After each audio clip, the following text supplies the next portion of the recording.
पश्चिम बंगाल के चुनाव परिणाम का असर बिहार की सियासत पर भी पड़ेगा, ऐसी आशंका बिहार के सियासी गलियारों में लगाई जा रही है। और जैसे ही बंगाल चुनाव का परिणाम आया, उसका असर बिहार के सियासी फिजाओं में देखने को मिला।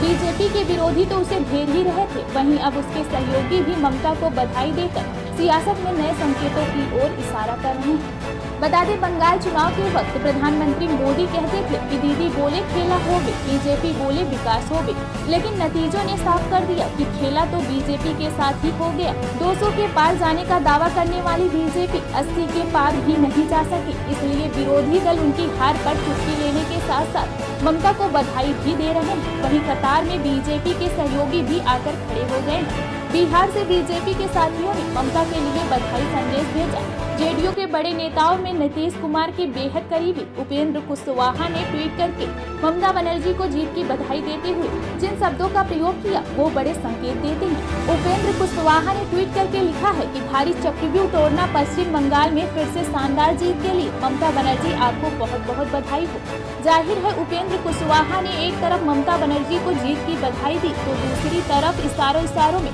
चक्रव्यूह शब्द का प्रयोग कर बीजेपी को आड़े हाथों भी लिया है। इतना ही नहीं, जीतन राम मांझी ने ट्वीट करके ममता बनर्जी को जीत की बधाई देते हुए कहा कि ममता जी आपको जीत की बधाई, ये जीत बंगाली अस्मिता की जीत है, बहुत बहुत बधाई हो। जाहिर है बंगाल चुनाव में बीजेपी की उम्मीद को धक्का लगने के बाद बिहार में उसके सहयोगी पार्टी के रूप में साफ किया है कि बिहार में खेला हो सकता है।